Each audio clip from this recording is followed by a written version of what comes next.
This is the One Piece Podcast, episode 928 for the week of Monday, July 27th, 2026. My name is Zach. My name is Ed. My name is Steve. And my name is Alex. Hey, all the hosts here today. Also, wow. Early happy birthday to Ed. Nice. Thank you. Yeah. I said it off air, and we'll say it on air again. Yes. Shares a birthday with Flapper. So we know... I think we've talked about this before. And friend of the show, Mike Patton. Happy birthday, Mike. Mike Patton, who I wish was a One Piece character also. But we have a lot of double birthdays on the podcast. I share one with Donnie. We do. Do I share one? Besides Usopp? I think you do. I thought you did. I don't know. We'll find out. We also have our Archivist on today. Ken O'Connor. Hi, Ken. Hi, guys. Hello. Thanks for having me back. Of course. It was a requirement. Right. Before we start the show, I don't normally have things to plug, but I'll do it at the top because I got to talk about One Piece with a high schooler as part of the Power Your Story podcast, which is basically run by high schoolers in the Chicago area. Wow. So I got to talk to Alberto. You could give that a listen. Just search Power Your Story podcast. I do want to mention that, though. I was talking earlier about how it's crazy that kids know about One Piece, and it made me feel extra ancient that he was born, I believe, the same year we started this. And he started listening from us at the beginning, and that's really the crazy part, I think. Wait, he went all the way back to episode 1? Yeah, he started episode 1. Wow. He said my voice sounded different, which is just, how could you even? How could my voice have sounded different? The light in your voice left. What happened? Well, 2009 was a different time. Went to law school. I was on CNN, and then it kind of... We all went out for frosty chocolate milkshakes after every podcast. Zach, I feel like following that time, you're like, he made a life decision to, well, I'm going to do all the things that will make somebody the most tired in their entire life. Yeah. Starting with going to law school. Yeah. And that is why I'm not really awake right now. But how are you guys? Alex and Steve, I feel like it's been a little while at least. How are you guys? For a couple weeks. Great. Yeah, no, I mean, kid life. Kid it's life great. hashtag is the thing. Totally. Yeah. That's the life I've been living. How are the cats, Steve? Hey guys, look at my new Starscream. Whoa. That's sort of like a child. Steve, I meant I'm living like a child. I'm just like,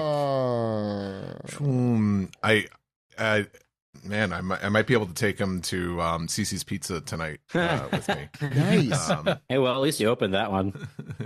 Steve, I want to fly myself and Noah out there just so you could be the really cool, I guess, older or younger brother that, he could hang out with. I'm not even on uncle status anymore. Once you showed the toy you're bringing to Cece's. Want to know who else could fly? Starscream. You have to do the sound effects. Yeah, okay. Oh, hold on. No, you have to transform him into a jet first. Let's wait 10 minutes. That's ridiculous. Perfect content for an audio podcast. I guess do we put this on Patreon? The video? The video? No, we don't. No, it's just the audio. It's just for us. Ken just stalks. It's a little something for Daddy. The archivist. Oh, yes. Yeah. That's part of his job. It's his job description. Okay. While Steve tries to get his Starscream back, /cat. Aww.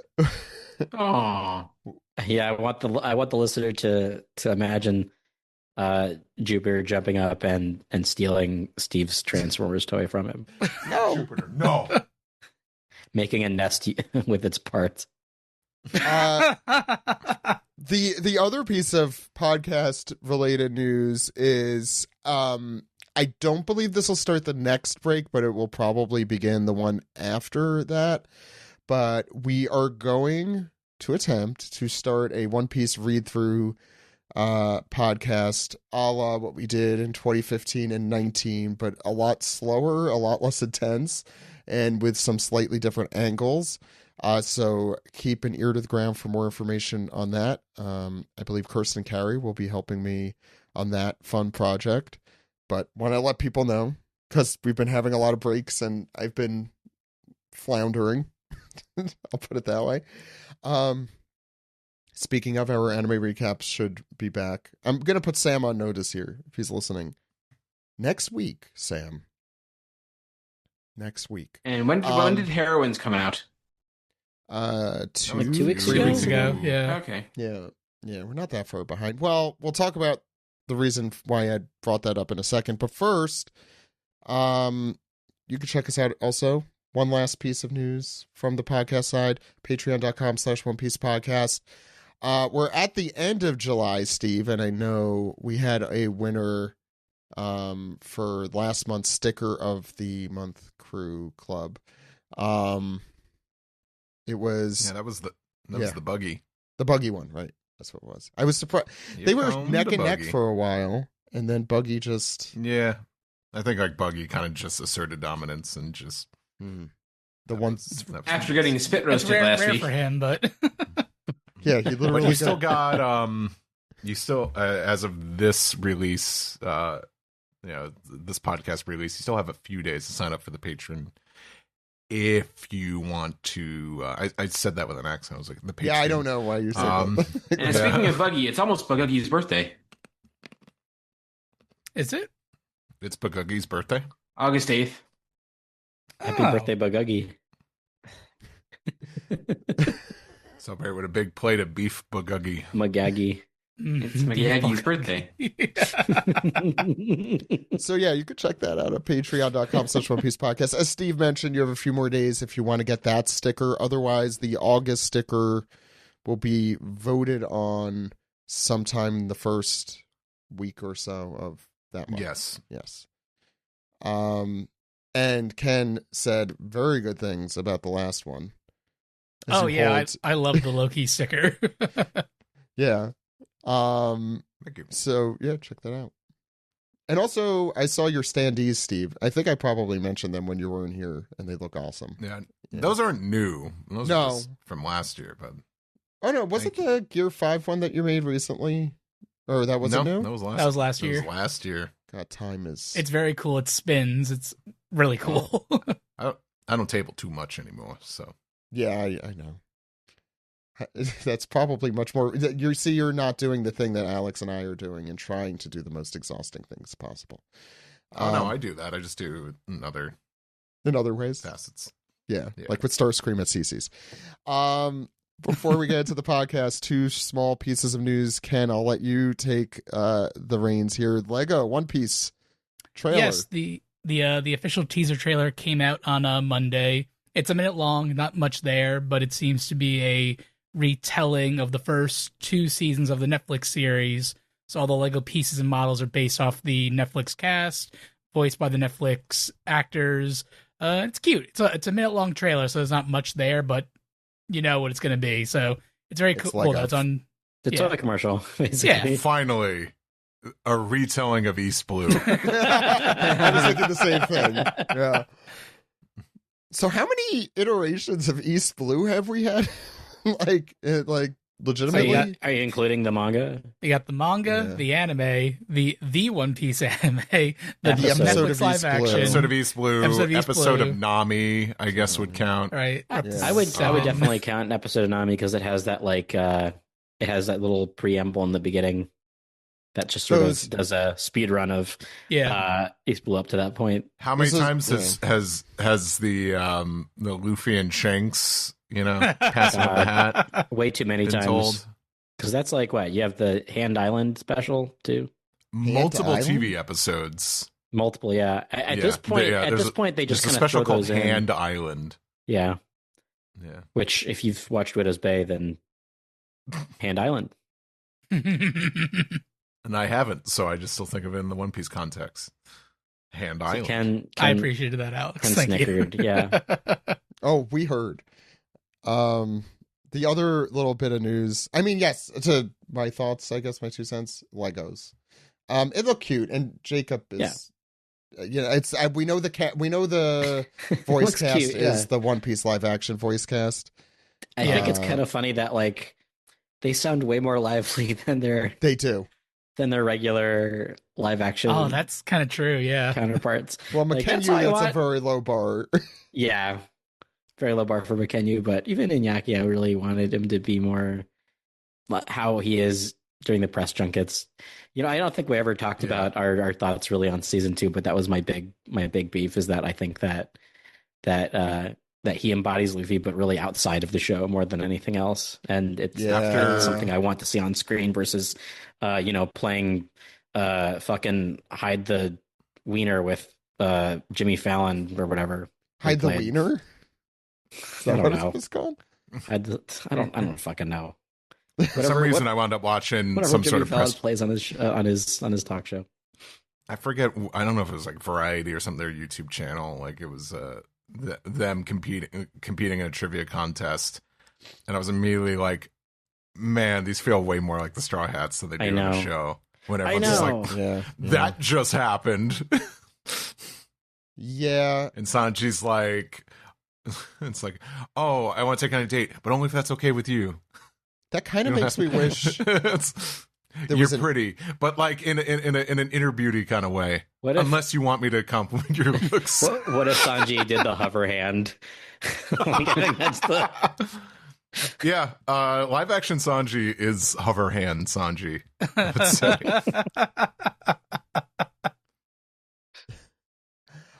The other little piece of news was that the 29th anniversary was this past week for One Piece. So for all those listening who are younger than One Piece, it's the first chapter of the manga. Yes. And they also released a puppet show. What was it called? It was a Lazy Day in Thousand Sunny. On the Thousand Sunny. Yeah, it's very cute. I wish it had One subtitles. Piece puppet tales.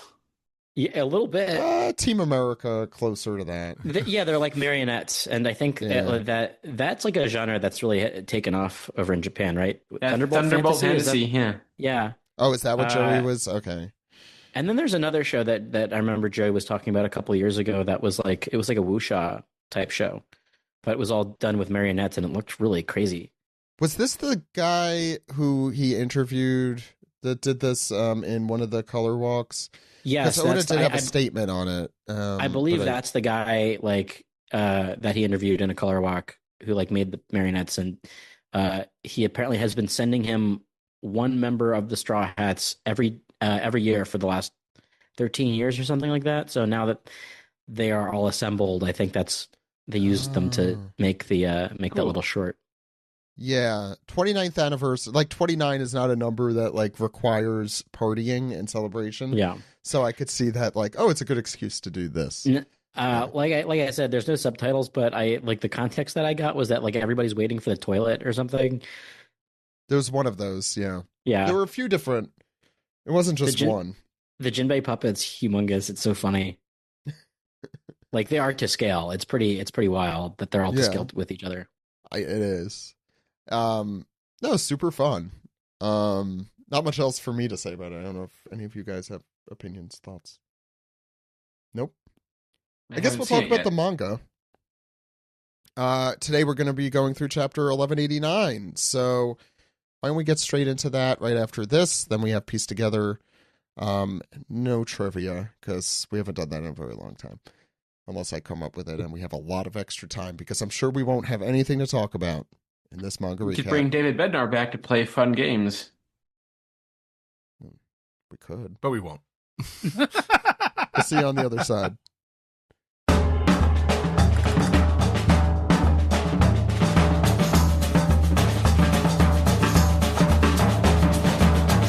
This is the manga recap for chapter 1189, King of the World. I won't do a Titanic Hashtag reference. Leo. Yeah. Don't do that. This chapter and all chapters. Leonardo DiCaprio? There it is. Were you sitting on that, Ed? No? That was great. I was just thinking about Emu on the bow of the Titanic. What was the line, Steve? That was like, no, that's the Fabrizio scene. The scene with roses. Jack, I'm flying. This chapter and all chapters come out of shonenjump.viz.com, mangaplus.shueisha.co.jp. But Ed, what's going on in Oda's comment this week? Yes. Let's see here. This week, Oda is getting family time in. I watched One Piece Heroines with my daughter, and she loved it. I'm glad it's appealing to girls. Please check it out. I'm really glad we've gotten to the point with One Piece merchandising that they're selling One Piece heroin now. Yeah, about time. Gotta get the girls. They love that heroin. First taste is free. Yeah. Heroin is always just a weird word. It is. Yeah. Any thoughts on the comment? I mean, it's cute. I think they're probably preteen, teenage, like they're probably in the stage of development where they are like, ugh, dad did that? Ew. Like, or maybe not. I don't know. Like, that's, to be honest, fair. Yeah, fair. 100%. Yeah. I do wonder, like, you never know how much time he actually spends with his family because that his schedule was released years ago, but now he takes so many breaks that I'm sure he's, I think things have probably changed. And he gets also like 2 hours of sleep a night. Yeah. Smoking a mountain of cigarettes. Did he hear the Cats in the Cradle for like the first time? And he was like, oh no. Ed, what's going on the cover page? Yes. How can I bond with my daughter? I know. I'll show her a spin-off that's focused on women. Yeah. On the cover of the chapter this week, we have a love it. Yeah, reader request for naughty, see no evil, speak no evil, hear no evil monkeys getting scolded by Nami for what looks like they got blood all over the laundry that was hanging out to dry. Oh, that's not blood. Oh, because they're monkeys. It's probably poop. Exactly. We can see that the naughty monkeys are also the monster trio. We got the hear no evil Sanji monkey, the see no evil Luffy monkey, and the speak no evil Zoro monkey. And some of the scars are, like the eye scars are there for Luffy and Zoro, but Zoro's chest scar doesn't seem to be there. I don't think Luffy's chest scar is there either. Yeah. Luffy monkey's doing the year 5. Though. I mean, they're obviously just supposed to resemble them. They're not, one to one. And I'm ready for a new cover story. The Sanji monkey has hard eye. I am a little surprised. Have we seen the hear no evil, speak no evil, see no evil thing? And the color spread, I think. We must have, right? I mean, there's like the hot spring color spread with like Robin and Nami. Definitely has a little bit of that. Also, this kind of the SBS. This feels like a retread. Yeah. I also feel like there's been at least one SBS, those aren't Oda though. So Zach, you were mentioning this before we started recording, and I think you're right that Nami's tattoo does look a little wonky there. I think she looks a little wonky here. I mean, do the artists in the room agree? I think she looks fine. That tattoo is janked. Well, I think that'll get corrected in the volume. Where are her legs? She doesn't need legs.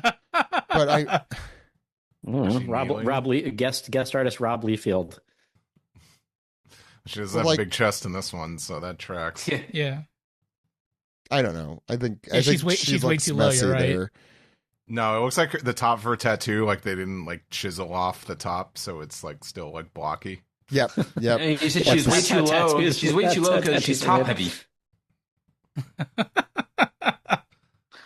At first I thought it was blood because over. Nosebleed, but then I'm like, that's only Sanji's deal. So the Sanji monkey looks like he's been shot with a gun. There's a bucket in the corner. I just can't tell if it's a bucket of paint or a bucket of poop. Maybe they were throwing paint around. It says paint, I think. I see an A there. Yeah, it looks like that's paint. very important. Honestly, if Steven was here, he would probably be able to tell us what it is because it does say Japanese. I think tends to not cover up that whole bit. It's actually a bucket of poop. I thought it was poop when I first saw this. So. You know what? The poop is much funnier. It's caca that translates to poop. Oh yeah, that's what it says on the can. It says caca, not paint. You mean you don't can your poop? Not unless somebody tells me it's very valuable. And then fresh for months. Yes. I buy mine at the farmer's market. Very good. Can we please start the chapter? Yes, in the aftermath of Luffy getting stabbed through the chest again, he's and as Inu gazes penetratingly. I don't like that adverb. Yeah. So he decides to they pull it out and stab him again, pinning him No, it's to the same. It's the same stab. I think it's just and pinning him he's to the skewering tree. him. Yeah. Yeah. And over onto the next page, uh, Usopp is noticing something, and he's like, "What?" And Nami urgently is like, "What is it, Usopp? What happened?" Usopp starts to respond. He's like, "Luffy's." And Nami says, "Luffy's okay, right?" Yeah, that's still Usopp. Yeah. Oh yeah. Luffy's okay, right? Yeah. And Yeah. then Nami responds. What? What do you mean? Don't scare me. When has Luffy ever not been okay? And Jinbei interjects, "Consider what it means that this enormous giant was defeated, dummy." And Loki is offended. Ugh. Hey, Fishman. Huh. Who's been defeated? There's no doubt that Luffy's haki suddenly grew much weaker, and Ragnar is just looming in the background there, menacingly. Looming. Menacingly. Yeah, so menacing. Ragnar's definitely the MVP of this arc. That's Yes. my big takeaway, I think. I do like the constant joke where like everyone's like, "Oh, Loki's dead" or "Loki's defeated." Like, I'm not quite dead yet. I'm not that defeated. It continues in this chapter. Actually, on the next page, Alex. Yeah. Yes, next page. So I guess we're over like several feet away. The ice has melted. Shuri is unconscious. And Frankie says, "There, the ice is totally melted now. Don't heat her up too quick, all right?" And Brook, of course, in the most serious of moments, being a skeleton, has to crack a joke or two. Says, "Not to worry, I have no body warmth." Yo. So he's shaking unconscious Shuri and says, "What happened to you after that? What happened all those years ago? It is you, isn't it? Princess Shuri." And Ragnar interjects, and is having a little argument with Brook, who says, "Hey, please don't interfere here." And Usopp readies his Kabuto, and he goes, "It's safe, right, Brook? If she's still the scary version." So everybody's still got their guard up, obviously. Meanwhile, we smash cut to I forget what these boats are called. These rowboats. It starts with an S. Skyer or something, or yeah, these Viking longboats. There's Zvars, Svarr. The Zvar, yes, the Zvar carrying Hyrule and Gerd is plummeting towards them. I feel like I think it's really funny that Hyrule is basically the Harrison Ford of flying these things, where he's pretty good at flying them but can't land them for shit. Yeah, this is like the second or third time he's crash landed on this thing. Yeah. So Loki's just sort of minding. Notice that. Jeez. Loki's just sort of minding his own damn business, and Gerd says, "We're going too fast, Hyrule!" And everybody's screaming, and Loki notices pretty late in the game, and on this page we have a pretty good action panel of the Svar crashing and splitting in half, launching Hyrule, and Gerd, of course, is cushioned by Chopper's guard point, his enormous guard point, which also seems to be hitting Loki right in the nuts. So, boy, if this was a 90s kids movie, somebody would say, "That's gotta hurt." And the guard point makes the noise boof. It does make a boof. It does make a boof sound effect. Boof these nuts. Boof these nuts. God. Yeah, they went on an odyssey. All right. That's also Christ. what Ragnar was thinking about too, but differently. Yes. So when the smoke clears, Usopp's freaking out because everybody was almost killed, and he goes, "What are you guys trying to do? Hyrule, Gerd, Chopper." And Gerd hugs the Chopper's guard point is so huge it is about as big as Gerd, which is great. And she says, "Oh, thank you, Chopper. You're so cute and helpful." And we haven't seen Chopper do this in a while. And he goes, "Oh yeah, well you can't butter me up, you jerk." Doing his little manzai act. And while that's happening, things get deadly serious again. And Gerd notices Loki's gigantic sword wound and says, "There's no time to waste. Loki, show me your wounds." And we move on to the next page, wherein Gerd says, "Oh no, you're all bloody." And Loki says, "Yeah, and some of that was because of you. What are you doing here?" And Hiren sort of gets up. He comes to a little bit, and we see like a mini flashback, I guess, of the events of what led them to come here. And it's Jarl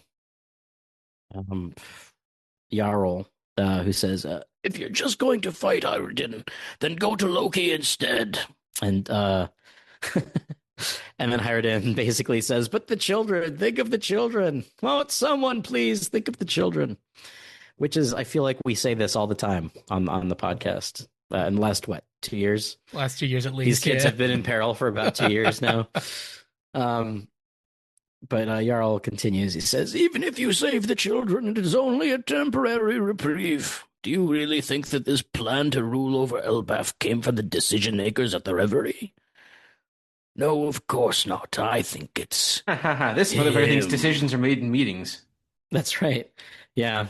This is one decision that wasn't made in a committee. No, I think it's him," he says. And Harden just sort of like, is looking off in the distance and goes, "Loki, do you know who that guy is?" And Loki says, "Yeah, I think I do." But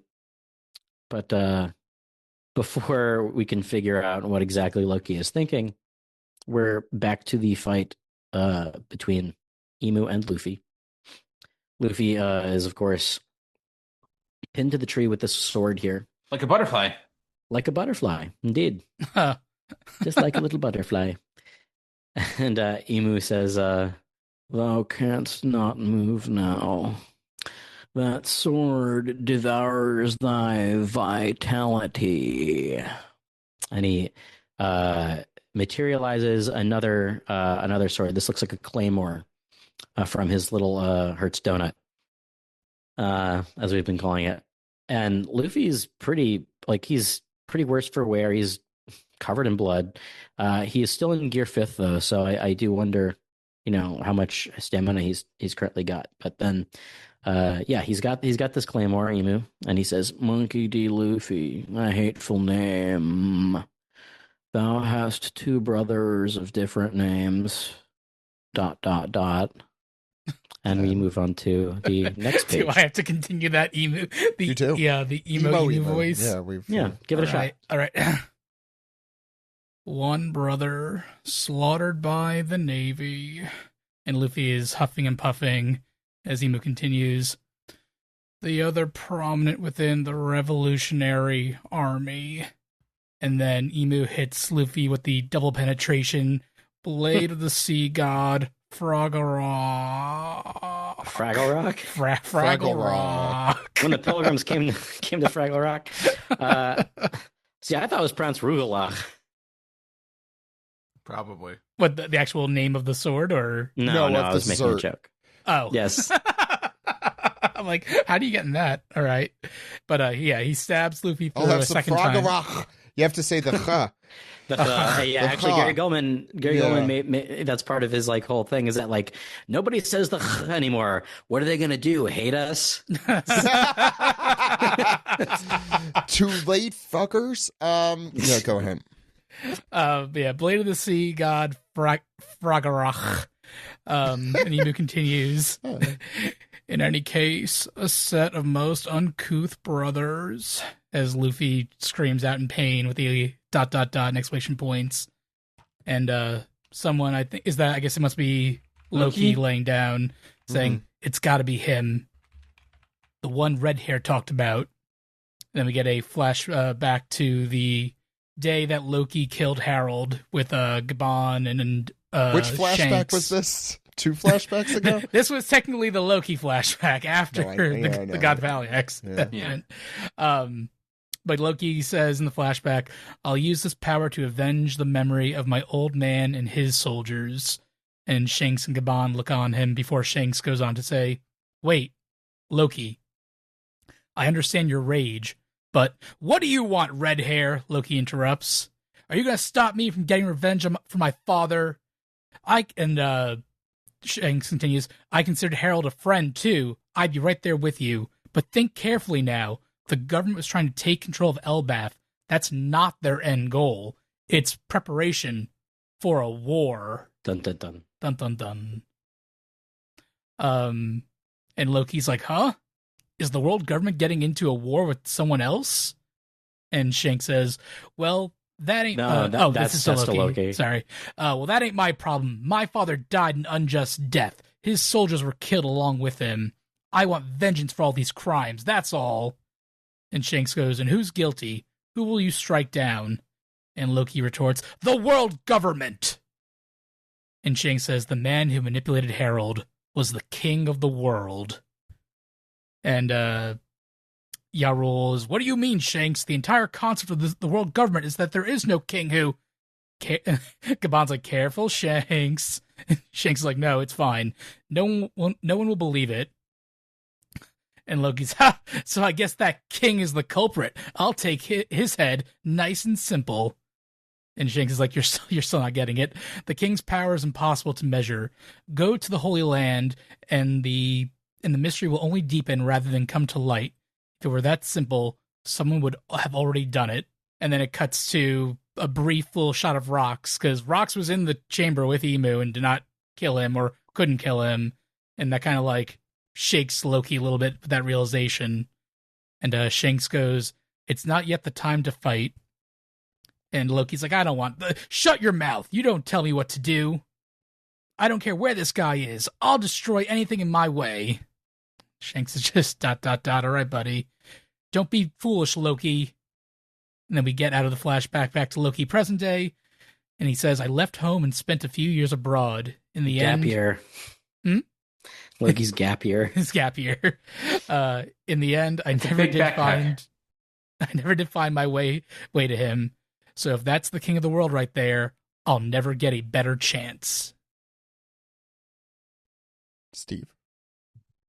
And now we hear, this is Howard in here saying a simpleton's idea of a plan.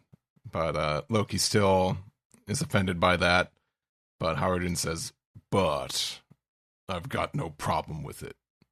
Give me a chance to avenge my father, too.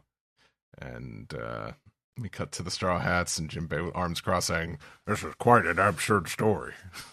And Nami kind of looks like hiding behind him, saying, if there's a king of the world, then what are the 5 elders for? And meanwhile, Brook and Ragnar are still kind of going at it.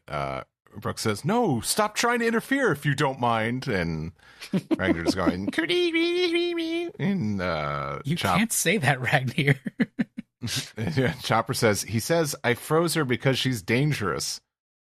And Brook is like, what? You're the one who froze her? Yes, she was dangerous. She was dangerous. Was. But I'm certain that she was being controlled. You see, this girl... Take a deep breath. Is like a daughter to me. Oh, thank God. Okay. Woo! I don't think that was never an issue. That bit I don't think was ever an issue. You never know. You never know. You never know. You never know. And then again, just because there's a father-daughter relationship here, you never know. You never know. And then you have Ragnar's YouTube thumbnail in response. Brook said what? like it has the arrows in the diagram. Yeah. You won't believe what Brook said. Pointing. Explained. Yes. And just Ragnar going like, oh. Like Brook's relationship to Shuri explained. That's what it is. Yeah. Yeah. I feel the seeds being planted already. And all of a sudden Robin just sprouts up saying, it's like, how interesting. But she she appears to summon Chopper to the library, which apparently is just over there. Chopper turns. This was very funny, I thought. This is like Homer looking out like the kitchen window at like the abandoned prison or something. Or the one where he parked, the Homer the Great one where he parks in the back. And it's like, hi kids. Behind the house. But yeah. Chopper looks over at the entrance of the library and Saul's like, hey Hey kids, Saul's okay. Hi, Chopper. I could play that. And we cut back to this wide, and there's just smoke-filled air where Emu and Luffy were fighting, but now it's mostly just Emu fighting. And he summons an axe through his Darkwing and says, "Next is and Luffy is huffing. He says, "This will do more than slash thee. Alas, the third will be axe of Xingxian." It's Chinese, probably. Kano, probably, right? Yes. Yeah. I'm guessing. Well, I'm waiting for Tashigi to show up like, hey, Mr. Emu, how many swords do you have? Tashigi gets a nosebleed. Tashigi remembers her goal. Oh, right. I like swords. I forgot. Jeez, when's the last time that was talked about? Hey, Well, look, Tashigi, you ever getting around to taking all swords out of the hands of bad guys? Taking them out of the hands of bad guys? Shut up! It's like She's Well, playing now- with giant kids. What was that now? Well, now she's a member of Sword. yeah. It's right there in the name. She's collecting people. Now she's collecting people, yeah. Sword, the Navy's version of it's like, I'll have your badge. And, Yeah. Internal affairs. their version of, hey, I'm trying to eat lunch here. Yeah, McGarnagle? the Garnacle. Garnacle division, yeah. Yeah. But he says he summons the axe of Xingxian. And it's a big axe. And Luffy's huffing and Ergen. I guess this just enrages him because he's just it enrages Emu because he's still alive. But we go to the Sea Cloud Port in Western Village. And, The Western Village. The Western Village. And Zoro is unleashing a King of Hell 3-sword serpent, 103 mercies, and Summers here does his not his shiki laugh, but his gi ha ha ha. And they clash swords here as Zoro finishes here with Dragon Damnation, and Summers just says Graham. and he adds a little variation to his laugh here. He goes, "Gee hoo hee hi ha hoo hee It's hoo." Gee. Oh yeah, that's Get right. it right. Sorry, I just said it wasn't Shiki's laugh, and then I do the Shiki's Orc, laugh. aha. We all know that Summer pronounces it GIF, and Shiki pronounces it GIF. That's right. Yeah, that sounds how you right. remember. Choosy Laughs Summers like chooses GIF. The universal greeting, right? Ba weep gra weep nini bang. Weep Ninny Bong. So soon, like Oda's gonna run out of laughs, and that will be one before long, you know.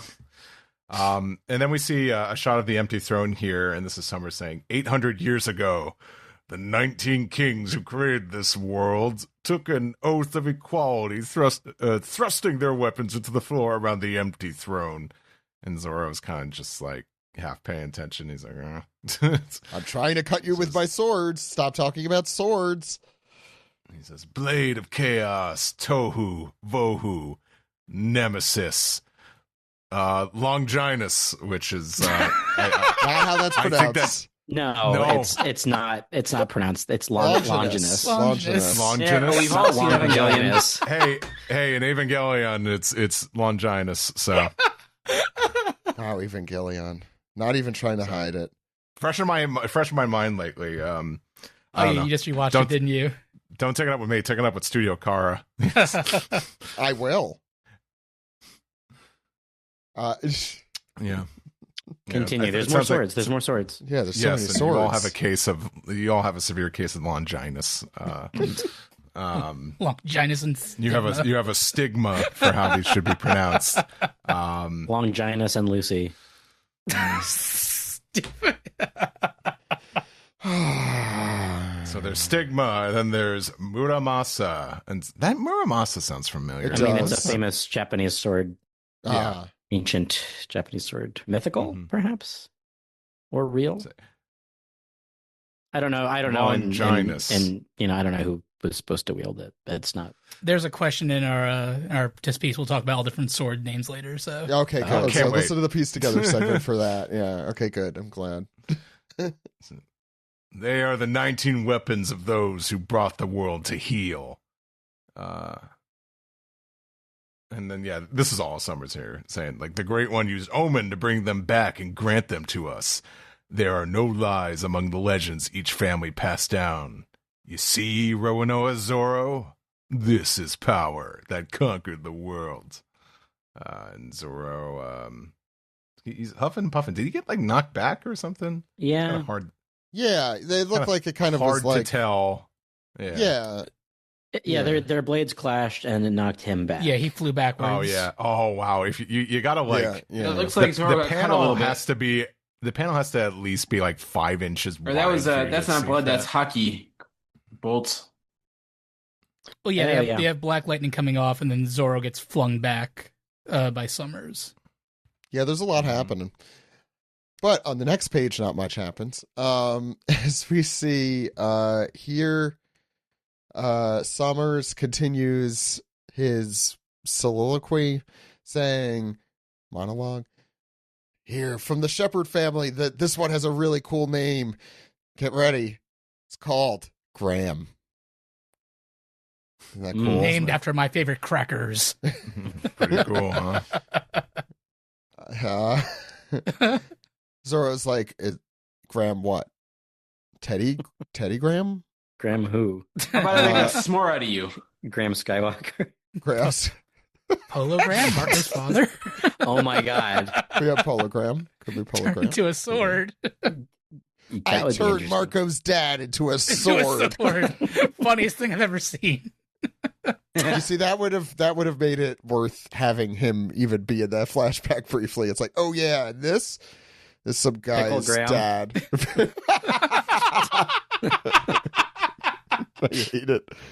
I hate it. Pickle Graham. And here's the Longinus. Stop it. It's not how it's pronounced. It is now, especially for killing He's him. also, Killingham, the third children. Oh my god. Oh my god, this Your Longinus is spirit- showing. Sorry. That's how Peter Griffin would pronounce this. It is. I was thinking vagina. Isn't that the joke in Chicken fajitas. Chicken Yeah. vagina? Mhm. The Family Nice Guy joke. sausage McBiscuit. Yeah. Yeah. This spear has been passed through the Remo Shifu family. It's a Longinus. Look at my Longinus. What's it called? It's called a Longinus. Okay, Zach, I'm loving the voice that you're giving this guy. Like It's so great. much. Yeah, what? Like you're putting like the stank of your hatred for this character on like in the voice. It's fantastic. I'm getting more into voice. You also said Rifu Shifu. I was really channeling how stupid he is, and it just Rishu Shifu on the Shifu. it's the Remo Shifu. There you And it's turning into Marge a little bit. And we head I back just to think it's neat. look. I just think the Longinus is neat. It's the spear of Longinus. Mom, it's Longinus. That's what I said. Longinus. My cheeks hurt from laughing. And here we go back to Emu. Thou shouldst be honored to die by the weapons that created the world, dude. Well, it's turning into something else. Sorry. Luffy, Why are all the knights stoners now? Why not? Why not? I mean, Summers always had that big, the dude energy from Big Lebowski. We've been doing that for him. Luffy's pupils, which disappeared long ago, does not look happy to have his third sword penetrating him. It hasn't happened yet because we really should have gotten the idea when we saw it was an axe a few pages ago, but here it is. Scopper Gaban has 2 of them, and he could stop any emo kid coming in here. So yeah, Emu swings his axe down to hit Luffy, Butterfly Luffy, and Scopper comes in, saves the day. And they clash, ka-ching. And the tree gets cut. The tree does get cut? Yes. I didn't notice it until just now. Yeah, the tree gets cut in 3s. Oh, it does. You're right. Oh, the Luffy section gets... The Luffy section is going to be by itself. Interesting. I didn't catch that either. Very cool Gaban at the end. Love that. Love that shadow work is intense, yeah. It is. What a scary man. Shonen Jump is off next week, I believe. I think it's for Oban. So don't blame Oda for this Obama. one. I thought you were going to say Obama. He said Obana. That's the joke. Obana means family? We got him. How am I writing this down? That'll do it for the chapter. Ed, thoughts on this one? I mean, they're getting more lore about the founding of the world, but it doesn't really make sense. Like, it doesn't help me explain which part. the Longinus or the. They all put weapons down in front of the throne and swore an oath of equality, which doesn't seem like something that they would do or they would stick to. And then they got their weapons back from Emu. But why? Good question. Well, I think it's because since Emu sits on the throne, he has access to all the weapons that are up there, maybe. I think that's part of it. Like, it's not... He pulls them out of his bag of holding? Yeah, his Felix the Cat bag of everything or whatever. Yeah, it's the ring on his back. Since they all have the rings now, they're pulling them out of those Omen rings. Yeah. But it's also giving them a bit of a upgrade, like a strength upgrade too. Yes, yeah, it revitalized them also. Yeah. They do everything. Love to see Zoro being cool in this chapter too. Mm-hmm. Well, I don't know if Zoro was cool as much as he just got pushed back, but I mean, he has those goggles, so he looks like an idiot. But yeah. Anything else? More than you did this week. That's true. I don't really have much else to add, honestly. This is a hard one to read on the phone. Yeah, I think I mentioned that earlier. Yeah, no, this is not a good phone chapter. Though, yeah, I'm just gonna go out on a limb and say that any are. Yeah, I was anymore. gonna say I don't think One Piece is meant to be read on that. Alex, what were you gonna say? Sorry. See it on the big screen. See it in 70mm IMAX. Alex, your thoughts? The way it was intended. The way Oda intended. Yeah. Yeah, One Piece, the orange box edition. As Oda intended. Yeah, orange brick. Is that what that was? Yeah, the orange brick. Yes. Yeah, I really liked it. God, this chapter is doing a lot, isn't it? Where to start? I think it's interesting that we see the rest of the conversation between like Loki and Shanks and Jarl. And Gaban was there too, right? And Gaban was also there. And figuring out exactly how much Shanks knows, and I love that he said, "Go to the Holy Land, and the mystery will only deepen rather than come to light." I'm like, yeah, that's true. There's more question. There's been more questions than answers for a very, very long time. It was a satisfying line to see Shanks say. My favorite part of the chapter is when Hiriluk is like, "That's a child's idea of a plan," because like exactly how we don't know enough about Emu's power to know how to defeat them. Yeah, but they're still going to do it anyway, which is interesting. I hope they're going to be they're going to end up all right there. I think that the weapons that he's pulling from his Hearthstone are being the 19 weapons that the ancient kings laid down in solidarity. I love that. I think that's a cool way to factor that in, and also sort of it ties the empty throne and Emu sort of together a little bit.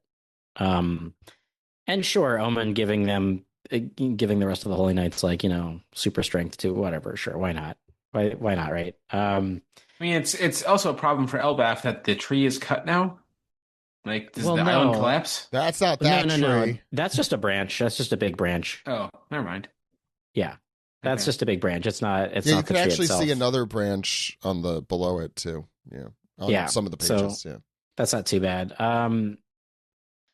Yeah, I think I like that this chapter basically says, however you think Emu's going to be defeated, it won't be that easy across the board. And I think, it's not going to be brute strength. I mean, at least we hope not. It's like, it won't be like a giant punch. I mean, not that I'm going to complain too much about that, but,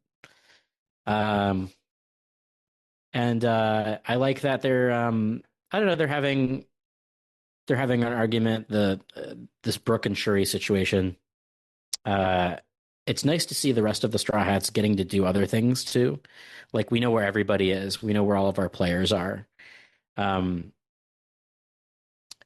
feel like we tend to go through so many chapters without even seeing I'd like to see what the other half is doing. Usopp and Chopper, especially in this chapter. Chopper getting to do his gag, and he doesn't do it very often anymore. and Usopp got what might have been observation hockey there too.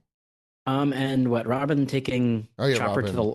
to the library? I'm not to the library. I wonder what I wonder if that has anything to do with Chopper being able to turn the Domiroversi giants back into regular giants. I thought it might have to do. So he was just before this talking with Ragnar, an animal, because remember Chopper has that power to talk to animals. Yeah. Maybe the owl. Oh, yeah, that's what I thought too. Shit, that's right. The owl, Biblo. Biblo, the one in my backyard. Biblioteca. Yeah, no, that's a good freaking point. Sí, ¿dónde está biblioteca? Oh, yeah. Apparently it's right over there. Yeah, Chopper should. Yeah. But anyway, yeah, that I really enjoyed this chapter. I thought that there are a lot of really cool panels too. Obviously you can't, there's a lot of the action, of course, leaves a lot to be desired. But I feel like we've discussed that to death lately. Yeah, Luffy's gotten stabbed a lot the last couple of chapters. He's fucked up. Yeah, and the thing that gives me pause about him like not being too worse for wear is that he's not reverted back to his regular form. But maybe this is Alex, like here's a question. Super Saiyan. Why? Yeah. Why do you think? How is it he has gotten stabbed so repeatedly into a branch, and he is conscious for a lot of it? I mean, not the whole chapter, but he is like hanging on there. Like, what do you think? There's a reason? I wonder if it's like willpower. I want to see. Luffy still has cartoon powers, so I want to see him punch Emu so hard in the head that, like, the little bird on the spring comes out like a cuckoo clock out of his mouth. God, we haven't seen that one yet. Yeah, that's a good one. So why did he bring up Ace and Sabo? I don't understand that. Yeah, that was a weird one too. Because they're cool. Yeah. A hateful name that has two. Like, okay, what I don't get is that like he kept calling him Joy Boy and now he's calling him Luffy, and I feel like there's I thought the point of the last chapter was he is not. I think Joy that Boy. was the point of that was the point of the last chapter. Because I guess. Up to that point he had been, but he's like, oh no, you're too weak. You aren't. Yeah, but now he's like, okay, Monkey D. Luffy. Well, what about these other brothers? You're not so great, names? Yeah. I think he's just monologuing and like, hey, you have one brother who was a pain to the Navy, another one who was in the Army. Like, I thought it was supposed to be for the reader also, like to be like, oh, this is like he's in mortal danger sort of situation because we're talking about his brothers, because Ace PTSD, like even it might be. I don't know. It's just insult. It's just insult to injury. That's all it is. I guess so. He didn't mention his father though. Dragon or his grandfather. Yeah. Or which just like I guess bringing up the fact sense. that like these three brothers, have given the world this much trouble, that kind of a thing. I thought that's what he was saying. Yeah, it does feel random. It could just be like a god thing. Like, I know who you are. I know your family. Yeah. I know your name. Like, don't act like I don't know who you are, kind of thing. Like, I know Yeah. all. Yeah, could be that. Well, anyway, that's it for me. Steve, your thoughts? Well, I think I kind of like the lore behind the Empty Throne now, with like all those weapons. It's not just for aesthetic, it's kind of symbolic of these nations throwing their specific weapons down, and then for this asshole emu to just use them, not only sit on the throne but use them, I think is a pretty good motif here. I enjoy that aspect of the character for sure. In terms of the plan here, I don't know, like why. I don't know why I'm getting like a sense of like the mark of death on some characters when like it's still One Piece. I have a hard time believing, but I don't know. Like Haruden and Gabon getting involved here has me worried a little bit for them. Like, because Luffy won't die here, but I feel like it would make sense for someone to die to kind of be like a damn, like this is what we're going up against. But it's still One Piece. Like, I don't know. Gabon dying would actually serve a lot of weird purpose, especially with Colin too. Yeah, like how if he dies, his dad would have died, fighting like a warrior. That kind of thing. I don't want Gabon to die. I love Gabon. I think he's great. Yeah, same. But Hiruden, I don't think will die. I don't think we're gonna get that though. But it is nice for him to get to do something because he's kind of he's really kind of played second fiddle in this whole arc. So, I think this will be really good for his character to kind of get involved here and kind of put him on level with Loki. I know like Loki's so much stronger, he's so much bigger, but at least it's kind of like, it's like, hey, don't forget about me. I will say I kind of just kind of laughed at the quick flash of Rock's been like, there was one cool guy who challenged the king's power.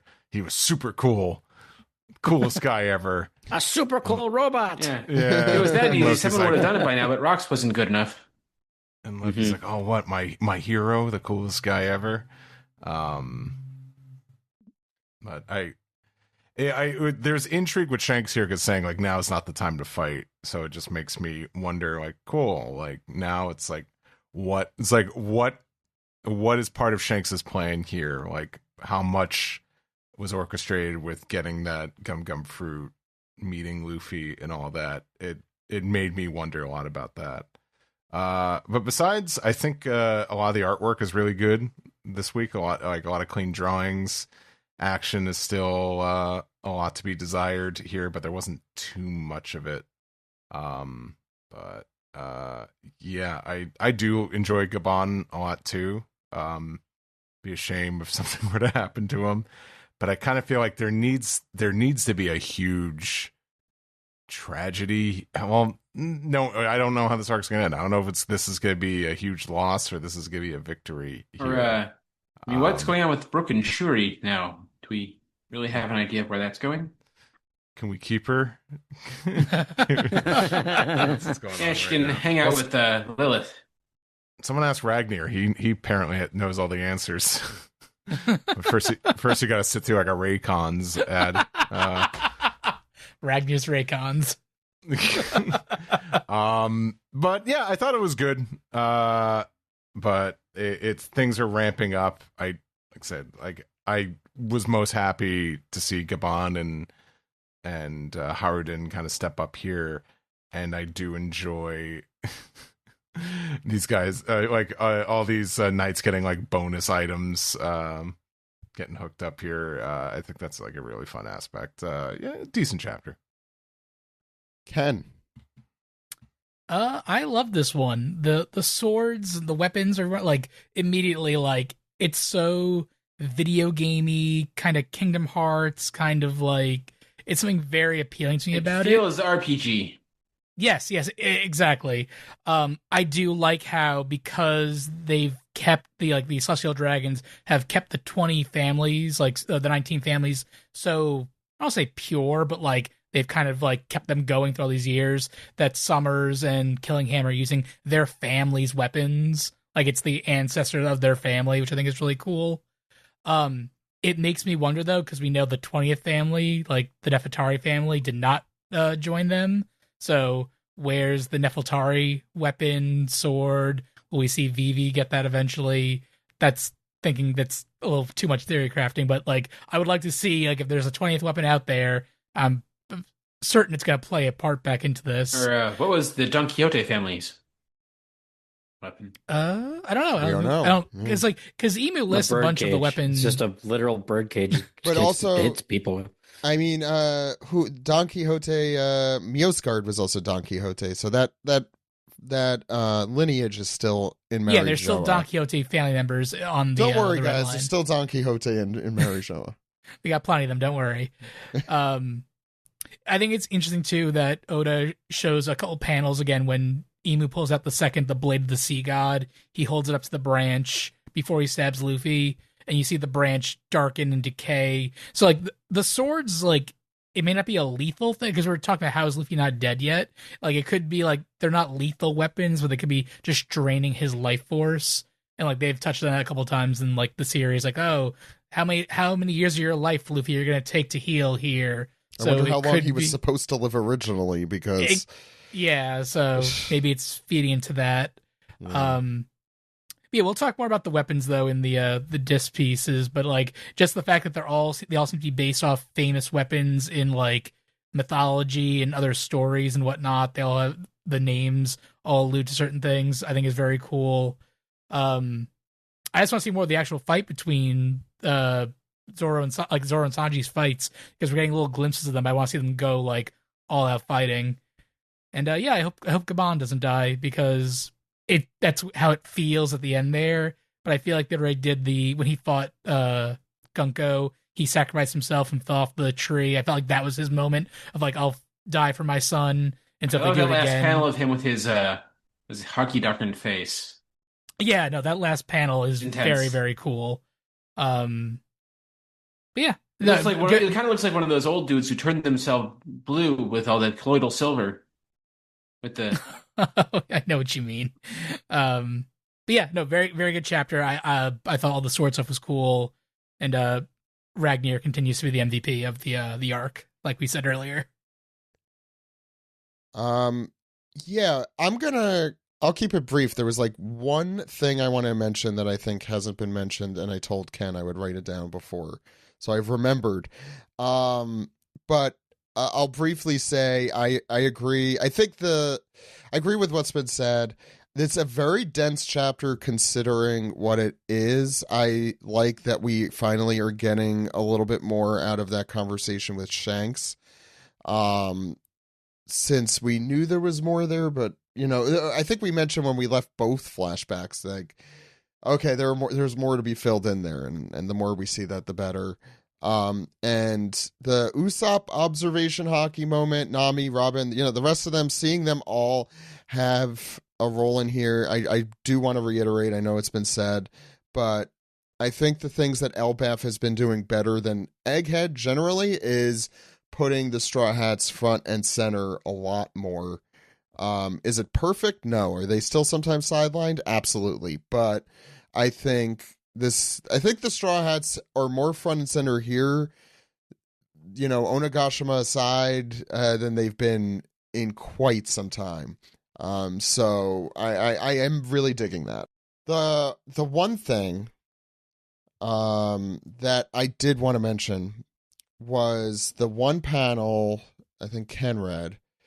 At the bottom of page 9, Shanks' thing saying, be careful, the government was trying to take control of Elbaf, but that's not their end goal. It's preparation for a war. And I don't know why this is the first time it occurred to me in this chapter. I think maybe it's, Loki directly saying, is the world government getting into a war with someone else?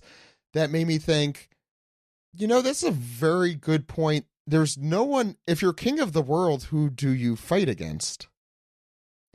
Like, this isn't just like we've been saying this whole time, oh, they're fighting against the D's. They're fighting against like this ancient kind of comeuppance that they're expecting. But Emu and all of them don't seem like the kind that would prepare for a war just because of paranoia.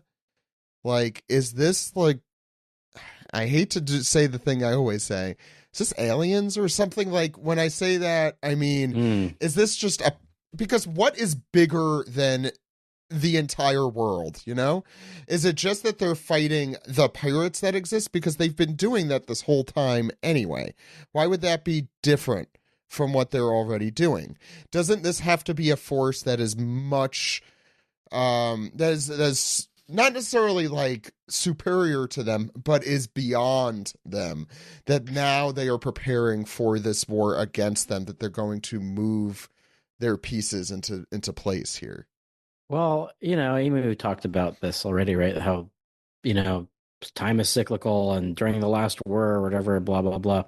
And when you refer to the Harley, it seems that like every single age ends with this gigantic war. And I don't know. I think it's literally just like, sounds like it's just like everybody versus Emu, right? Like the world. But I agree Emu. that is like where we're where it feels like we're heading. Or space. It could just be space. It could always like be space, yeah. The Spaceys and Anaru. Well, I say that because, like, literally, yes. It like just reading it as us here. Obviously, we could feel it's Luffy and all his friends versus Emu, and like all the friends we made along the way versus Emu, and the government. But that doesn't really make sense from the government's point of view, because they don't know that this is a potential threat.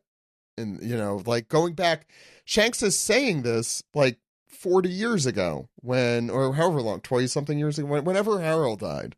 So this is like, this preparation for a war, it must have been going on for as long as they've been trying to recruit the Giants, which has been some time. So it is not just fear of, unless they're like, oh, I believe the Harley and they know the future somehow.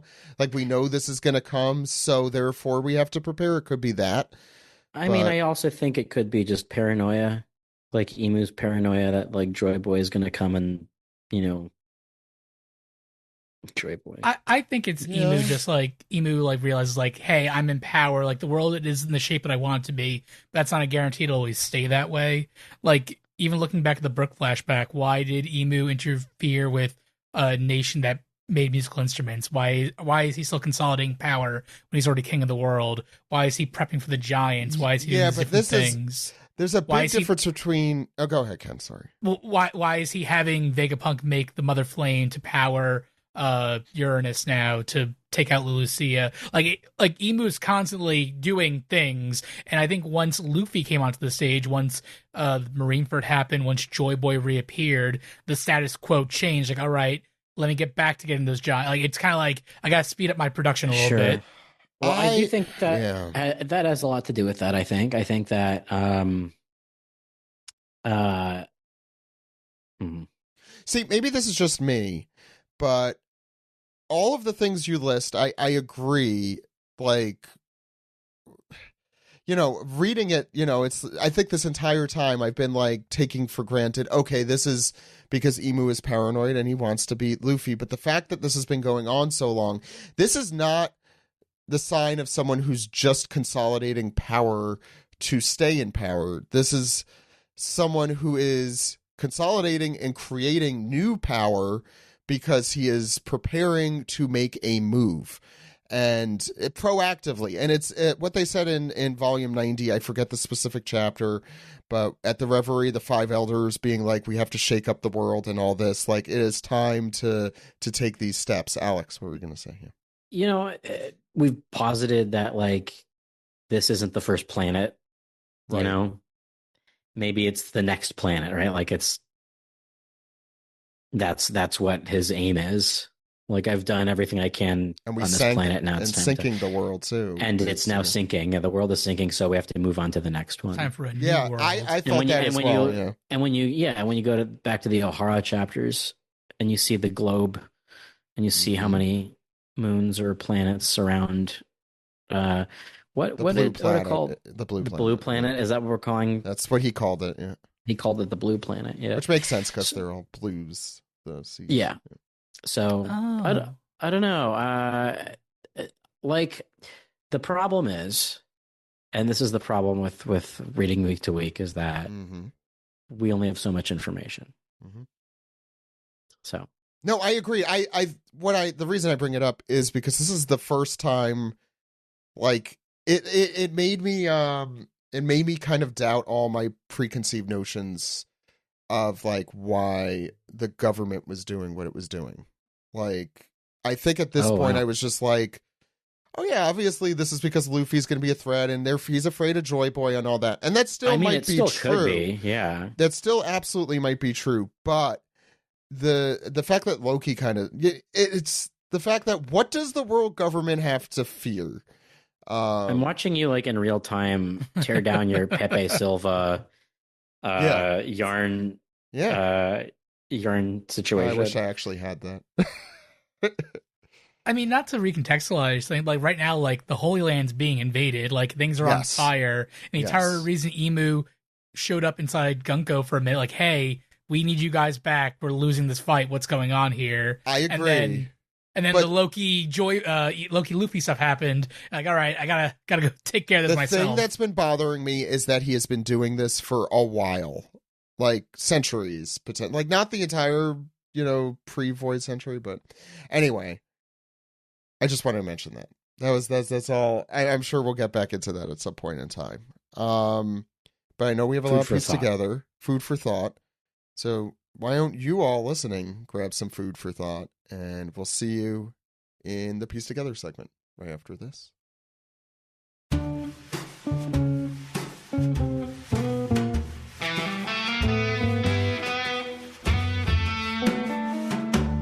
This is the Piece Together segment where we take your questions, comments, theories, and decide what Fraggerach tastes like. Could really be anything. Alex, what's our first segment?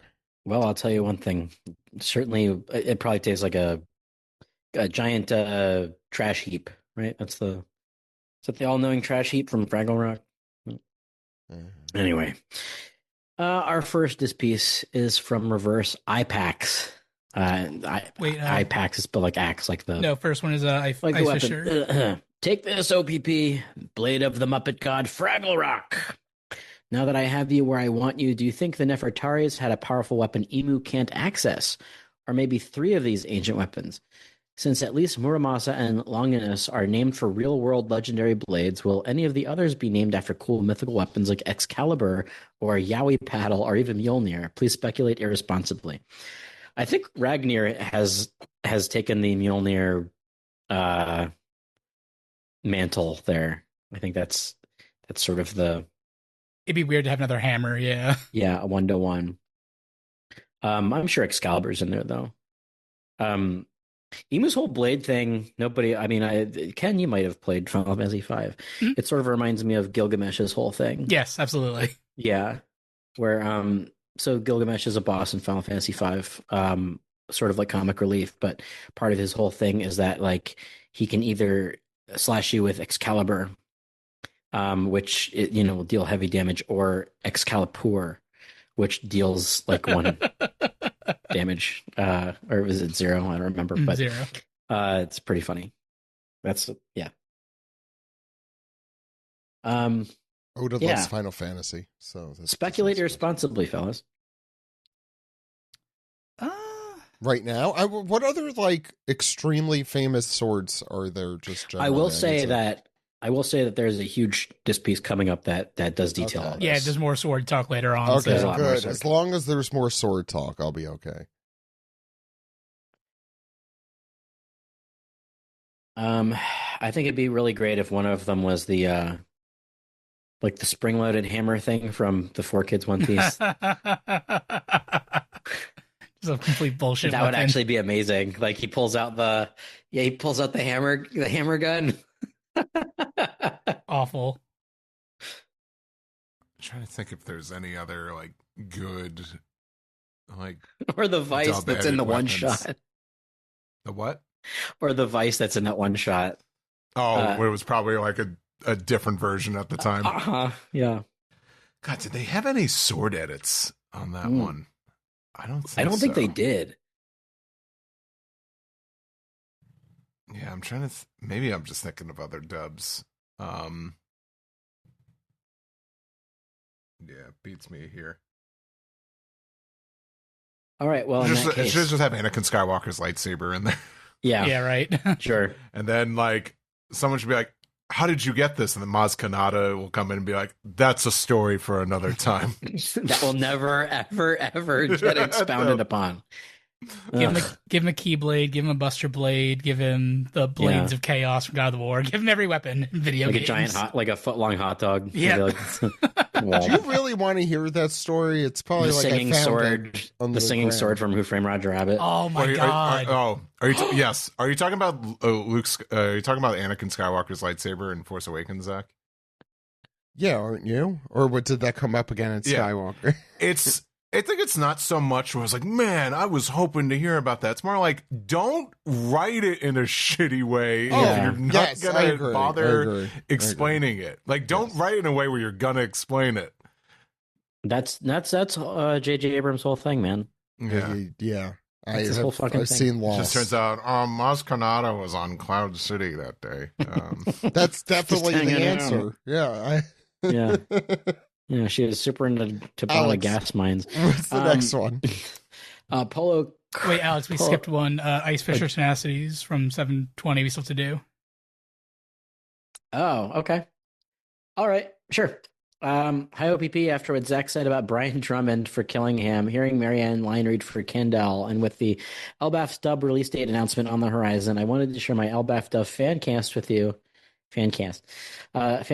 before they inevitably get proven wrong. Melting emoji. If you feel like any of these castings and or have any thoughts of who you think would be great for a role, I'd love to hear your thoughts. Not to toot my own horn, but I really cooked with Loki, Ripley, Harold, Ida, and Shamrock. Or Ida, sorry. Okay, there's a lot. I saved this for you too, yeah. I'm going through this, and aside from Marianne, Fred Tatasciore,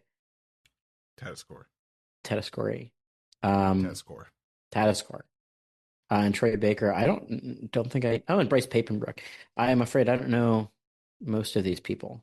I definitely know a lot. There's a lot of these. I think there's some good choices here. There's a lot of actors here I don't know. I will say, bold of you to assume Troy Baker would work non-union ever again. Yeah. Yeah. It's like it ain't happening. But from what I know from some of these actors, yeah, it would be good. Yeah, I could see some of these. Kid Brook. Persona Kitty. It's nice. Yeah.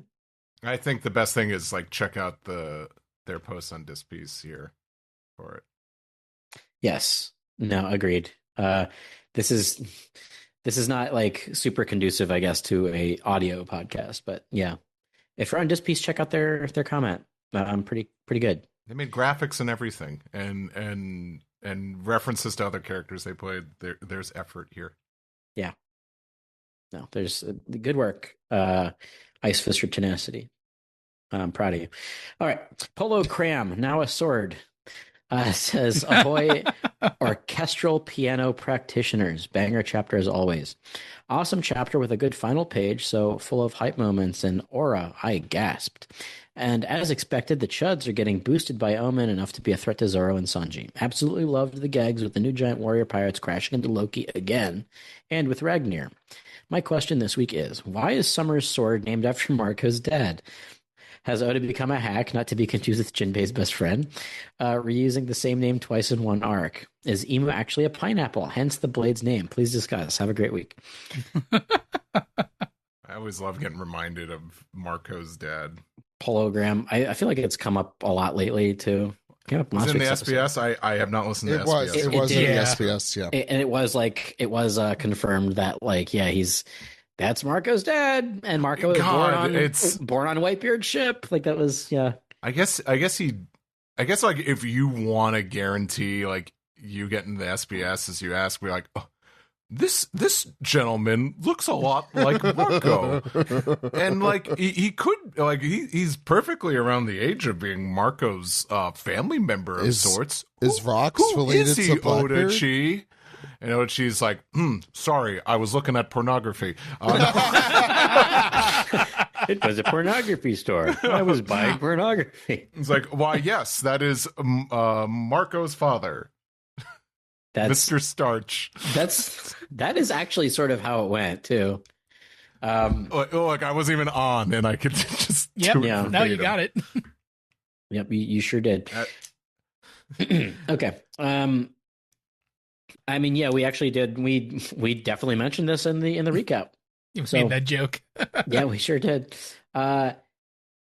Sure, you can't be serious, says, hello, my fellow angry squirrels and ship crashers. I really enjoyed this chapter. The funny ice squirrel, Gabon coming in at the end with an awesome save. Brooks replied to the funny ice squirrel and a lot of the funny bits. But God, even Summer's laugh is annoying. I hope this old guy dies soon.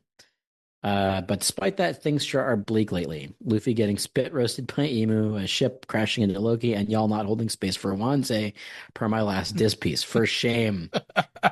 What's next? We're all gonna... What? Yeah, well, I'll get back to that in a second. What were you going to say, Steve?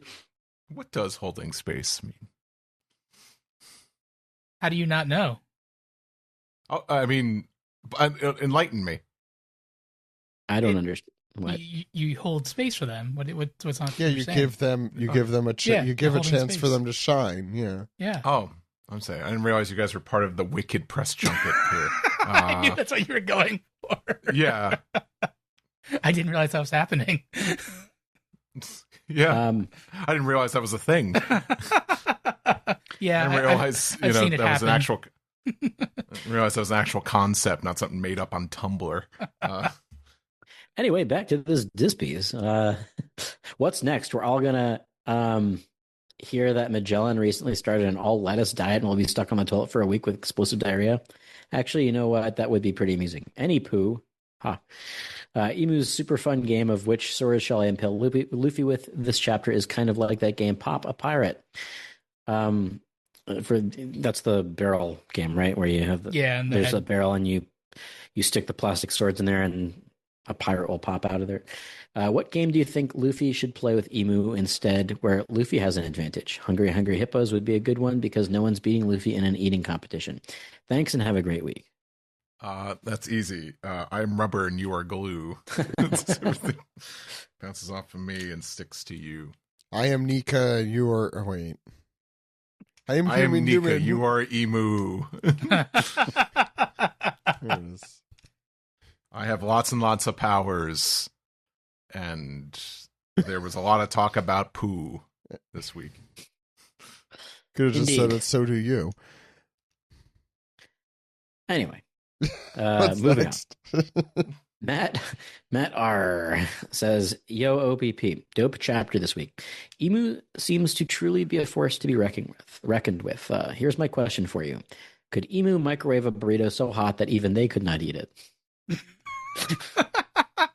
Excellent. This is why we're better than the SBS. Yes, I agree. You really out of the clicking word. Yes? Yeah. I feel like if he has any mortality at all. He does. He coughed blood when he That's landed true. on. Yes, I think it's... Yeah, but that's why.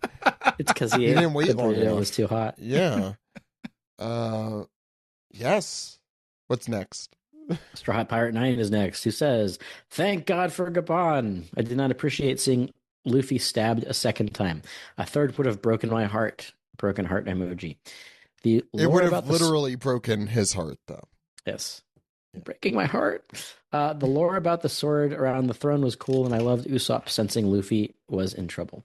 Also, Brook's whole conversation with the scroll. LOL, so cute. Indeed, I agree. I love Ragnar so much. Yeah, Ragnar's pretty great. We love a giant Pachirisu, right? Yep. Exact same fucking thing. SN. Okay, so here's the big one that has been alluded to a bunch. SNP says, "Hey, SNP OPP. does have a very good track record, so I think we should go into that. I think is he the one who predicted the Shirahoshi thing and Like I don't know the mossy. pronouns, actually. Yeah. Okay, so this is technically. I will say that this is technically a question for Steven. It's The first half is Steven, the second half is for us. However, I'm going to read it anyway I still want because to hear it. Yeah. And next time Steven is on, he can elaborate. So I guess Ken bookmark this one for him. So the question for Steven seems like a lot of the weapons have the following pattern of weapon of something dash the name. Can you elaborate a little on acts of Jingchan? Like, is it the name part or is it the weapon of something part?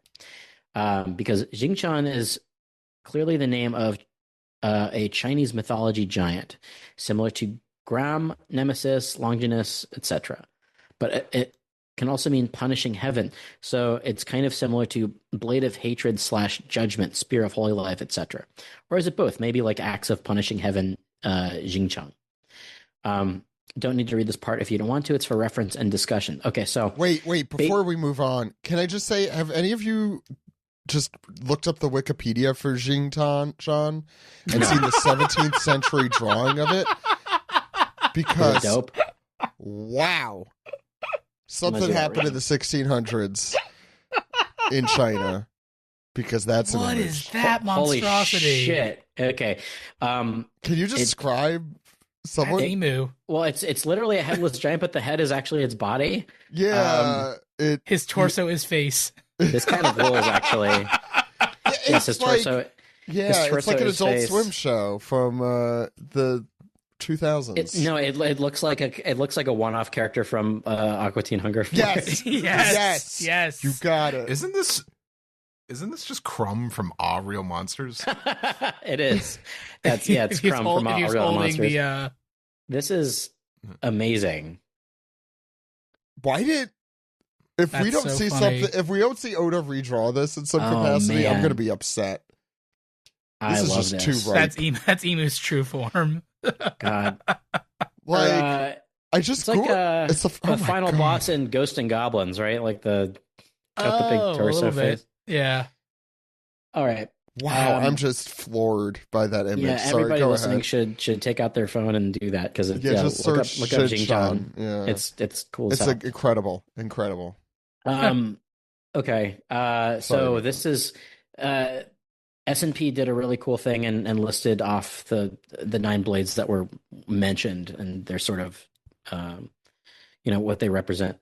So 1, Blade of Judgment, Nemesis. That's Goddess of Retribution in Greek. Take their word for it, not mine. If you play Hades 1 and Hades 2, you know Nemesis. I see. Also not a great Star Trek Resident Evil movie. villain. Yeah. 2, Blade of Wrath, Gram, which is a magic sword in Germanic Norse mythology that killed an evil dragon. Also, Fafnir. great cracker. Yes. Actually, did you know that graham crackers were invented to promote abstinence? Okay. Did we talk about this already? We've definitely talked about We've definitely talked about that. Okay. Yeah, it's so funny. Blade of Hatred, Stigmata, perhaps. Crucifixion wounds on Christ. Perhaps that is what that is. Spear of Holy Life, Longinus. Another one related to Christ's crucifixion, of course, as we all know. It's the spear that stabbed Christ while he was crucified. I did not know that. In his Longinus. Yes. Oh, take that, Jesus. All right. The Blade of Nothingness, Vohu. Tohu Va Vohu. I sent this question last week, yes. Blade of Chaos, Tohu, same as above, the other part of the biblical Hebrew text. 7, Blade of the Sea God, Fragarach. Rugalach? No. But it's a funny way to... Magic Sword of Irish Sea God. So that's cool. So that's probably like That we've is probably cool. been pronouncing it all wrong. I don't really know how to Yeah, pronounce my in Irish Gaelic. is not. Yeah, I should know like this. Gaelic. Yeah, come back next week Yeah, with you do with a have full. an O. Yeah, you have an O in your name, so I Yeah, do. I yeah, have to Ken, assume. come back Oh, here next it week with your says full. it's also called Freegerthok. Or is that? What you just called me? Thok. You know what I said. Yeah, you know what? Thrackerzog. Yeah, Gaelic is like the most difficult language to. Is that a freak? That's a freakazoid reference, right? Thrackerzog. What's the next one? Yeah, somebody We're in the middle chime of in this next week. We're in the. Let's see here. Okay, and then this is next one's acts of Jingchan. Jingchan, a headless giant in Chinese mythology, We went through usually referred to as a warrior god. Look it up; it's a very funny looking image. And Muramasa, actual swordsmith that made a bunch of swords that are considered like cursed blades, like real life kitetsu. So that's interesting. Muramasa was the swordsmith, not Mhm. the sword. In many video games, the Muramasa is a very powerful sword that you can get. For I will say Oda was your probably sword building pulling. characters. I assume was pulling from the game and not the actual. Possibly, If I yeah. had to assume. What is- Like in every Final Fantasy game, you can get the Muramasa. What is Sephiroth's sword called? That's the Masamune, Guys, okay. which is the like boilerplate, legendary sword. I think Yeah. Miyamoto Musashi, was that his sword? God, I don't know. I'm talking out my ass. All right. So that was SNP's question for Stephen. SNP's question for the crew: is there any famous weapon / mythology you want to be used in this? There are only 19 weapons around the empty throne, except for the Nefertari family, of course, which is maybe some Egyptian sort of weapon. P.S. Also, even this attack pick 2, Gazing Eclipse, has a goddess name in the original Japanese. Tzitmitl, female deity from Aztec mythology. And that would be an attack that Imu used on Loki during their fight. S&P also included a very clear picture of the Iron Throne here with all of the weapons around it. Now, I'm going to use that a little bit as a grain of salt because I feel like, this is sort of the weapons equivalent of the first time that we saw the Seven the Warlords. yeah. I will say, to be fair to him, to Oda, I guess, is that so far they do seem to match up pretty well. I mean, there's only one axe there. Sure. No, there's 2 axes. Where's the axe? There's only Six- 2 one. axes there. 6 and 13. 13. Yeah, you're right. My axe. 3 But looks 6 does look exactly like I don't see a Jinshan. spear. 3 looks like a spear. Kind of. 3 Just because could it's be a wooden spear. and it looks like it's wrapped at the end. I guess it But could that's be that. they're vague enough where he can make these anything Yeah. he wants them to be. Yeah, that's I the think thing. that's true. They're not quite that vague. If they were, they could have just been like very. The fact that they weren't just generic swords, I guess, should have been a tip off that we might see them in some shape or form. Even his attack the other week when he used the stigma sword, like it was a big black like energy blade, then he reduced it down into its normal sword form. Like he could get Yeah. wacky with it. I'm not gonna go back to this Right, image and right, there's only 2 axes. You might not, but I know people will. That's but what the internet is for. So Right. Yeah. By the way, I don't know enough about Egyptian weaponry or ancient Egyptian weaponry, but just looking, was this a Kopesh? I'm doing the for everything.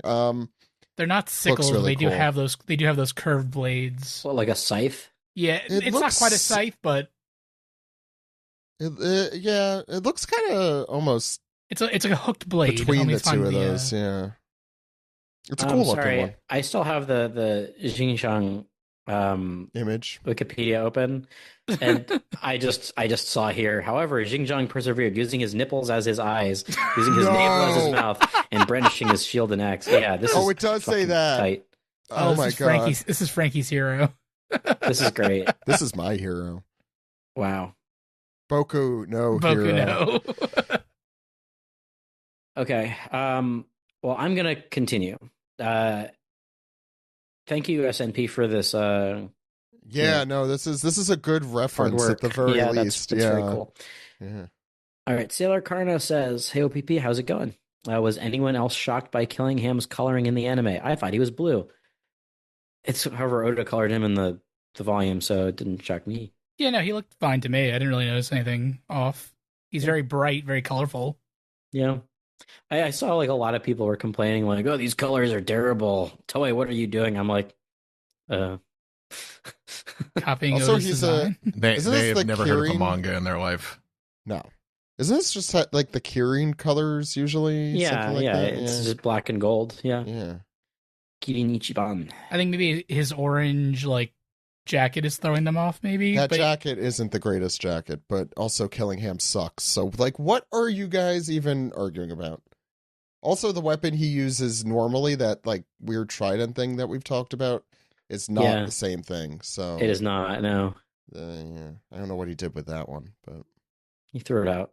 mm, Wasn't the holy weapon or whatever. All right, yeah. Ice Fisher Tenacity says for this week, "Hi OPP, holy jamoli. This chapter was dense. Luffy trying out Gum Gum Pincushion didn't seem very effective. Usopp remembering he's got color of observation hockey. Love to see that. This whole sea god, rain god business continues to perplex me. Additionally, it's great to see Robin and Chopper again. Bibble is about to spill the biggest of beans. And as for the 19 world weapons, I think this confirms that the ones we saw in front of the throne are in fact replicas. And I hypothesize Lily gave hers to Joy Boy." Oh, that's kind of interesting. I think it'd be funny if the elders were hanging out in the throne room and like they see the swords like just pop out of like existence. Like, Yeah. Emu picked the hammer. Great job. They're watching them. They continue. "Lastly, I'm super happy to see Hiruden get some love. The poetic Edda tells us about not just Nidhogg and its pal Ratatask, but also the cosmic eagle with a great hawk adorning its brow like a helmet. Hiruden deserves a power boost. I say that it's only fair that Hiruden should get to represent that eagle with a powerful tool, the helm of awe that ate the hawk fruit." I don't know if he'll get a power boost. That'd be kind of neat. I'm looking forward to seeing him in action.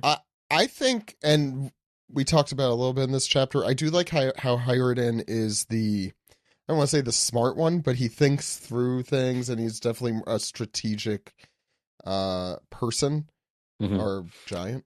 So I feel like whatever he does come up with will be more calculated in a good way than anything Loki would do, and maybe they work together as brothers in that respect. That would be kind of fun. I think. Go ahead. I do think that like because of the flashback, the satisfying conclusion to that drama would be for them to bury the hatchet or rule together in the end or something like that. I think that Is the hatchet one of the weapons that Emo has? yeah, Xinjiang. Xinjiang's the hatchet. Okay. No, I think that Your hatchet has eyes on its torso. yeah. I mean, then again, Has nipples. what was Steve? You mentioned that like some of these characters look like they're marked for death. I mean, I guess if Hiruden did die and had like a reconciliation, like his dying words to Loki or whatever, that would be kind of like poetic and a bittersweet end to that that arc. So I don't know. I was. I wouldn't. I mean, I wouldn't count. I guess I wouldn't count Hiruden off the chopping block quite yet. Then I was always worried how this arc will end because like there's still no king in Elbaf because Loki didn't take the throne and Hiruden didn't take it either. So like What's in the astral world? and what's in the astral world? So like if Loki does Loki stay in Elbaf as king to guard it? Does he leave and leave Hiruden behind if Hiruden's dead? Like can that not happen? So I feel like they have to address that at some point. But it's just nice seeing him defend his brother after hating him for the entire arc before the flashback. Mm-hmm. All right. Tyler says, "Holy Shnikes OPP. I compared the end of the last image to Luffy's fight with Crocodile, but now I take that back. Things are really getting darkest before the dawn, but the big celebration was at the beginning of this arc. So ... Anyways, things that were nice to see. And here's a little bulleted list. Usopp being the one to instantly notice Luffy being hurt. Hiruden coming to help his big little brother and having the serious talk with him, vowing for brotherly revenge. Of course, it took the old man Jarl to make him do it. Shanks, it's always good to see him, haha, and acknowledging this is all still set up for something much larger. Kudidididi like a daughter. The epic shading on Gabon, and a long banger of a chapter with lots to sink your sword into. I mean, teeth. Like what did Robin and Saul find in the library. Best wishes to you all, and all the listeners out there. Have a great week. Yeah, the more we talk about it, the more I think about it, it's definitely Biblo related. Yeah. Yeah. All right. Big Mike. I haven't vetted this, so let's strap in.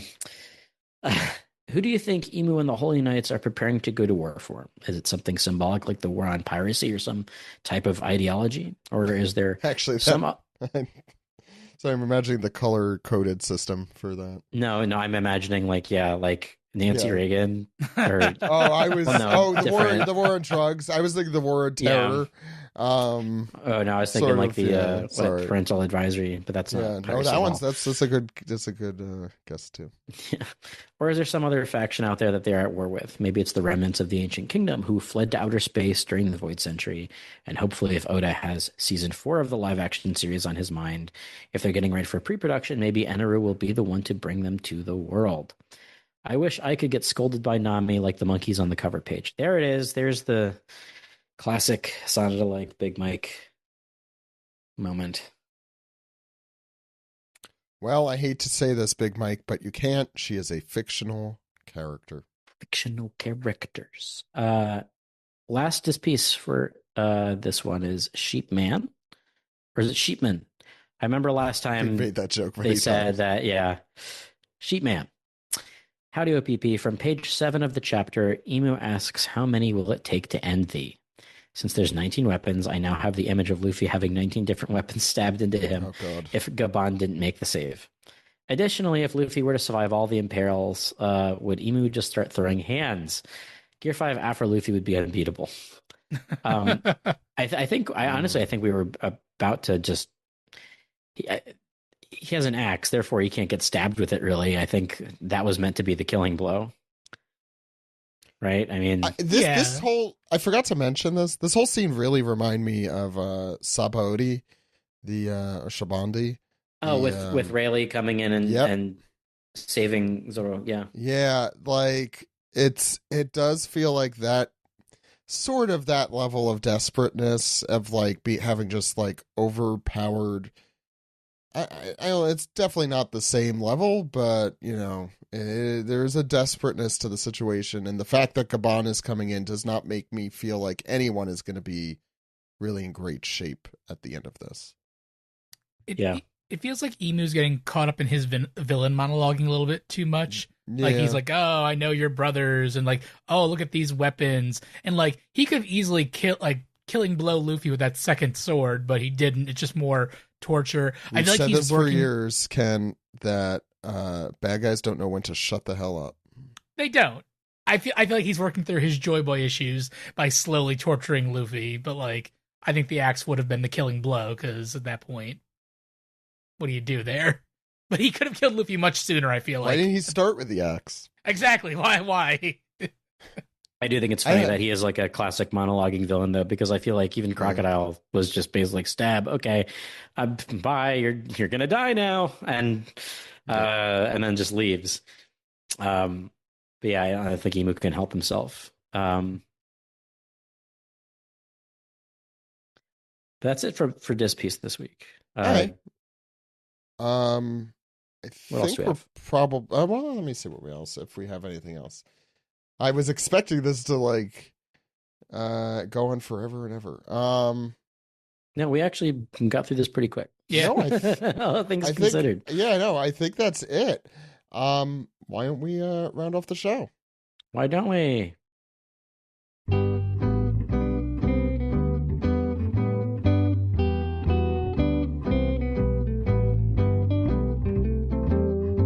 This has been episode 928 of the One Piece podcast, going through chapter 1189. It's the one with all the weapons, just in case you forgot.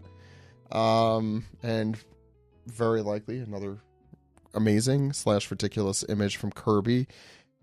Huge shout out. Do you already it's D Kirby J, right? Or am I missing? No, Ken tells me I'm correct with a slight nod. D Kirby J everywhere where you get your Kirby's. That is our artist. Please follow them, check them out. You could also please check out our editor Delaney. I think her newest video is out now, right? No, not yet. Soon. It was on Patreon. Maybe that's why I'm thinking of it. You could check her out if you haven't. And also huge thanks to Kirsten for the music that you're hearing in this episode. Check out Kirsten Carey, wherever you get your Kirstens. Steve, where could people find you? You can just go to my website, steveyurko.com. Follow me on socials, like Instagram and Blue Sky. Listen to me on Prosody Plays Games, 4Kids Flashback. And yeah, that's about it. Alex? I'm on Blue Sky at dude!bisky. If you're going to be at Otakon this next week, I'm doing Super Art Fight Friday night at 7 something and Unleashed on Saturday at 9 something. Check the schedule. I don't know off the top of my head. Ken. You can find me anywhere online under KindKing01, Blue Sky, all the normal places. And please check out the One Piece art collab at opcollab.bsky.com. Again, we're posting a character every single day from Volume 2, which we did a couple years ago. We're currently in the Onigashima section of Wano. So we've just posted all of the Toby Roppo, and there's some really good art there. Go check it out. My name is Zach. You can check me out at zachlogan.com on Blue Sky. Check out the One Piece Podcast at onepiecepodcast.com, patreon.com/onepiecepodcast. If you want to get in that sticker of the month club, that is $12 a month. Or you could get alternate art, alternate titles, and a lot more for just $5 a month. We have like 10 or at least 10 years worth of stuff on there. So please check it out. And wherever you get your podcasts, we're there. YouTube, as you may know from this week's image, as well as Apple Podcasts, Spotify, and more. Before we leave today, though, we have something fun to do. It's not trivia, but it's something that Ken has been doing. Ken, what's our next journey here that we're about to take? For those of you who have been enjoying the brackets we've been hosting on our public Discord, the new bracket is currently live. We are doing a ranking of kings. I went through as many characters as I could, and any character who is a king, their epithet has a king in it. They have king in their name in any shape or form. I dug pretty deep. I found a full 64 character roster to do the bracket. So this first week the votes are up for this one. Yeah, no buys at all.